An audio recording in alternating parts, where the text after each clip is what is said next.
मेरा नाम सबावत वेंकटेश है। हाँ, वेंकटेश गारू, बताइए। तो सर अभी मुझे है ना टेक्नोलॉजी और रोबोटिक्स में बहुत इंटरेस्ट है। तो आजकल कई बार आपने भी बोला था कि स्किल ज़्यादा ज़रूरी है, और बाहर भी लोग बोलते हैं मार्क्स ज़्यादा ज़रूरी है, स्किल ज़रूरी है, मार्क्स ज़्यादा ज़रूरी है। ऐसा ही सोच सोच के हमारे अंदर एक डर बैठ जाता है। तो आप बताइए कि स्किल ज़्यादा ज़रूरी है या फिर मार्क्स ज़्यादा ज़रूरी है? ये जो मन में रहता है ना कि इसका महत्व है कि उसका महत्व है, खाने का महत्व है कि सोने का महत्व है, पढ़ने का महत्व है कि खेलने का महत्व है, उसका एक कॉमन जवाब होता है, हर चीज में संतुलन होना चाहिए, बैलेंस होना चाहिए। एक तरफ झुकोगे तो गिरोगे कि नहीं गिरोगे? Yes sir. और सही बैलेंस करके रहोगे तो गिरोगे क्या कभी? No sir. तो ये सिंपल सी बात है। अब दूसरी बात है, स्किल में भी दो प्रकार के स्किल है। एक है लाइफ स्किल, दूसरा है प्रोफेशनल स्किल। उसमें भी कोई मुझे पूछेगा कि साहब लाइफ स्किल में ध्यान देना चाहिए कि प्रोफेशनल, मैं कहूंगा दोनों में देना चाहिए। अब मुझे बताइए, बिना अध्ययन किए, बिना ऑब्जर्वेशन किए, बिना ज्ञान प्राप्त किए कोई भी स्किल आ सकता है क्या? No sir. तो स्किल की शुरुआत तो ज्ञान से ही होती है। Yes sir. तो उसका महत्व कम नहीं है। मान लीजिए हम बहुत बढ़िया पढ़ लिए हैं, लेकिन एक बार अचानक माँ बाप को बाहर जाना हुआ। अब हमें भूखे मर रहे हैं, किचन में सब पड़ा है, लेकिन पता ही नहीं कैसे करूं, क्या करूं, कि डब्बे में क्या है, कैसे निकालूं। क्यों? हमने कभी ध्यान ही नहीं दिया। जो इसलिए लाइफ स्किल जीवन की रोजमर्रा की जिंदगी है, इसमें हमारी लाइफ स्किल अच्छे से अच्छी कैसे हो। मेरा सुबह उठने का समय क्या है, सोने का समय क्या है, मैं व्यायाम करता हूं तो मेरी उम्र के हिसाब से मैं व्यायाम करता हूं, मुझे नया व्यायाम में सीखता हूं कि नहीं सीखता हूं। मैं किसी को मिलने जाता हूं तो मुझे बातचीत करना कॉन्फिडेंस से आता है कि नहीं आता है। मुझे रेलवे स्टेशन पे गया और मुझे मालूम ही नहीं है भाई टिकट कहाँ से लेना, तो मैं 10 लोगों को पूछता हूँ भाई टिकट कहाँ से लेता हूँ। तो लाइफ स्किल जो है वो हमने आत्मसात करनी ही करनी चाहिए। अब दूसरा विषय प्रोफेशनल स्किल। आप मानो डॉक्टर बनने वाले हैं, तो डॉक्टरी की स्किल आपकी एकदम से अपडेट होनी चाहिए। ऐसा नहीं कि मैं नंबर 1 हो गया था यूनिवर्सिटी में और इसलिए मैं ऑपरेशन करूं या ना करूं चल जाएगा, ऐसा नहीं है। आपको अगर हार्ट स्पेशलिस्ट बनना है तो किताबें आपको हार्ट स्पेशलिस्ट बनने में मदद कर सकती है, हार्ट स्पेशलिस्ट नहीं बना सकती। हार्ट स्पेशलिस्ट तो आप तब बनेंगे जब एक्चुअली आप पेशेंट के साथ, उसके हर स्टेज के साथ जुड़ करके अपना स्किल डेवलप करोगे। अगर आपको वकील बनना है, आपको कॉन्स्टिट्यूशन की सारी धाराएं पता है, इस धारा में इतनी सजा होती है, इस धारा से ऐसे बेल मिलता है, सब मालूम है। लेकिन अगर आपको अदालत में जाकर के एक वकील के रूप में तैयार होना है तो किसी वकील का जूनियर बनना पड़ता है, प्रोफेशनल स्किल सीखनी पड़ती है, उसमें से आपको आगे आना होता है। और इसलिए लाइफ स्किल, उसमें कोई कॉम्प्रोमाइज नहीं है, 100% वो तो अचीव करना ही चाहिए। प्रोफेशनल स्किल, जिस प्रोफेशन में इंटरेस्ट है इसमें लगातार नया करते जाना। अब उसमें भी पहले हार्ट के पेशेंट को इतनी टेक्नोलॉजी नहीं थी, आज टेक्नोलॉजी आ गई। तो आपकी उम्र भले 40 साल हो गई होगी, लेकिन आपको टेक्नोलॉजी पढ़नी पड़ेगी। तो शिक्षा और स्किल एक दूसरे के जुड़वा भाई बहन है, वो दो अलग नहीं है, लेकिन स्किल जीवन में बहुत अनिवार्य है। मैं एक बहुत गरीब फैमिली से बिलोंग करता हूँ। फैमिली भी प्राउड फील कर रही है कि मेरा बेटा गया है। वो एक्साइटमेंट बढ़ गई थी उनसे बात करने के लिए, तो हमें ऐसा चांस मिला कि हम बात कर सकते हैं उनसे। जैन सर, मेरा नाम ममता के शाम है। मैं सैनिक स्कूल इम्फाल मणिपुर से आई हूँ। सर, आप बचपन से मेरी एक बहुत बड़ी इंस्पिरेशन रही है और मेरा जन्मदिन भी आपके साथ ही आता है। अच्छा, मुझे अभी एक नेता ने फोन किया था मेरे जन्मदिन पर, है 17 सितंबर को। तो उसने मुझे कहा कि आपके 75 हो गए। बोले अभी 25 बाकी है। मैंने कहा तो मैं जो बीता है उसको गिनता नहीं हूँ, जो बचा है उसको गिनता हूँ। और इसलिए जीवन में मैं आपको भी कहता हूँ, बीता है उसकी गिनती में समय बर्बाद मत कीजिए, जो बचा है उसको जीने के लिए सोचिए।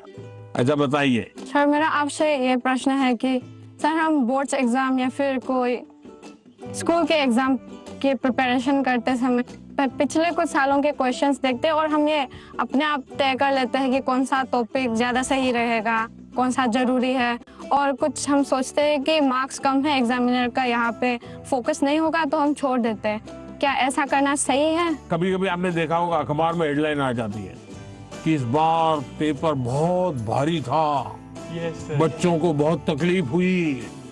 ये क्यों होता है?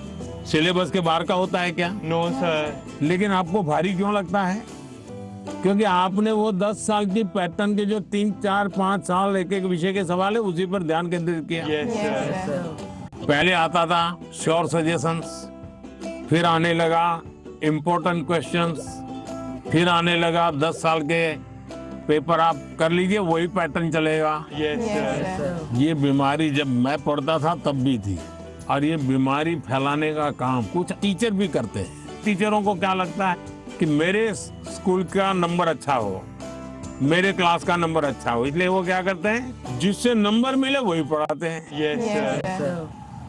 अच्छे टीचर आपने देखा होगा सर्वांगीण विकास के लिए पूरा सिलेबस पढ़वाते हैं, पूरे सिलेबस पर मेहनत करवाते हैं, उस सिलेबस का आपकी जिंदगी में क्या उपयोग है वो समझाते हैं। अब आप देखिए कोई खिलाड़ी है, अगर मान लीजिए उसको बॉलिंग करनी है तो क्या वो अपने कंधे के मसल से मजबूत करता रहेगा तो अच्छा बॉलर बनेगा क्या? सर उसको और क्या क्या करना पड़ेगा? एक्सरसाइज करनी पड़ेगी, योगा करना पड़ेगा, एक्सरसाइज करनी पड़ेगी, पूरे शरीर को मजबूत करना पड़ेगा, उसको मन को भी मजबूत करना पड़ेगा। Yes sir. उसको अपना खाने की पद्धति को भी उसके अनुकूल बनाना पड़ेगा। Yes sir. उसको नींद भी उस प्रकार से लेनी पड़ेगी। करता क्या है? बॉल फेंकता है, लेकिन पूरे शरीर को तैयार करता है कि नहीं करता है? Yes sir. शरीर का एक अंग भी वीक रह गया, बॉलिंग अच्छी करता है, कंधा बहुत अच्छा है, स्पीड सब अच्छी है, लेकिन पैर ठीक नहीं काम कर रहा है तो बॉलिंग कर पाएगा क्या? No sir. जैसे एक प्लेयर को अपने गोल को पाने के लिए खेल में मास्टरी पानी है तो भी उसको संपूर्ण शरीर की चिंता करनी पड़ती है। वैसे ही हम जिंदगी परीक्षा के लिए नहीं है, हमारे जीवन को बनाने के लिए शिक्षा एक माध्यम है। और हम शिक्षा सही करते हैं, गलत करते हैं तो बार बार हम अपने एग्जाम करते हैं। तो ये जो एग्जाम है वो हमें अपने आप को एग्जामिन करने के लिए एग्जाम है। अल्टीमेट गोल एग्जाम के नंबर नहीं हो सकता है। अल्टीमेट गोल संपूर्ण जीवन के विकास का होना चाहिए। और इसलिए ये जो पैटर्न हम 10 क्वेश्चन कर लें, ये कर लें, हमने अपने आप को सीमित नहीं करना चाहिए। इसका मतलब ये नहीं कि ये भी नहीं करना, ये भी करना चाहिए, लेकिन उसको अगर 10% देते हैं तो 90% और करना चाहिए। तो मेरा तो सभी विद्यार्थियों से आग्रह है कि आप जिंदगी सबसे ज्यादा उत्तम बने, जीवन अपना श्रेष्ठ बने, अपना पूरा जीवन शानदार रहे, उसके लिए जीवन को तैयार करना है। और शिक्षा एक माध्यम है, उस माध्यम के रूप में उसको करना चाहिए। ठीक है? Yes sir. सर मैं आपसे ये क्वेश्चन पूछना चाहती हूँ कि जिस सब्जेक्ट में मुझे ज़्यादा मेहनत करने की ज़रूरत है उसका फोकस ना करके प्री बोर्ड में कैसे बेहतर परफॉर्म करने के लिए उसका भी प्रेशर होता है, हम कैसे अपनी पढ़ाई में संतुलन बनाए? ये सबके लिए चिंता का विषय है। पहले क्वार्टर में कुछ विषयों में अच्छा करते हैं, दूसरे क्वार्टर में कुछ विषयों में अच्छा करते हैं, और फिर हमको लगता है कि अब क्या करूं मैं, ये करूं कि वो करूं। हमें भीतर के विद्यार्थी को हमेशा चैतन्य युक्त रखना चाहिए। शिक्षा ये मजबूरी नहीं होनी चाहिए, शिक्षा ये बोझ नहीं होना चाहिए, हमारा टोटल इन्वॉल्वमेंट चाहिए, टोटल इन्वॉल्वमेंट। अगर टोटल इन्वॉल्वमेंट नहीं है तो फिर आधी अधूरी शिक्षा वो जीवन को कहीं सफल नहीं बना ले देती। ये जो बीमारी आ गई है, मार्क्स मार्क्स मार्क्स, मुझे बता दीजिए जो पिछले साल बोर्ड में 1 से 10 नंबर जो लाए हैं, आपको किसी को नाम याद है क्या? बहुत मुश्किल से याद होगा जी। इतना ही नहीं, आप 1 महीने के बाद पूछोगे कि भाई ये अखबार में इनकी फोटो छपी थी, इनके नाम आए थे, वाहवाही हुई थी, फिर भी हम उतना उनको भी याद नहीं रखते। उस स्कूल के बच्चों को भी पता होगा कि उनके स्कूल में इतना नंबर आए थे। इसका मतलब इन सब चीजों का कितना महत्व है। बस कुछ समय के लिए याद कुछ समय के लिए होता यस है, सर, यस। उससे ज्यादा तो होता नहीं है। और इसलिए हम अपने मन को नंबर मार्क्स उससे जोड़ने के बजाय मेरे जीवन कहां पहुंचा, और उसके लिए लगातार अपने आप को कसते रहना चाहिए, कसौटी करते रहे खुद की, क्लासरूम में नहीं, एग्जामिनेशन रूम में नहीं, खुद को कसते रहना चाहिए। मेरा आपसे ये प्रश्न है कि जैसे हम पढ़ाई करते हैं उस समय पे हमें इधर उधर के बहुत सारे ख्याल आते हैं तो हम फोकस नहीं कर पाते, तो उस समय पे अपने आप को शांत कैसे रखें? ये कि हम पढ़ तो लेते हैं लेकिन बहुत जल्दी भूल जाते हैं।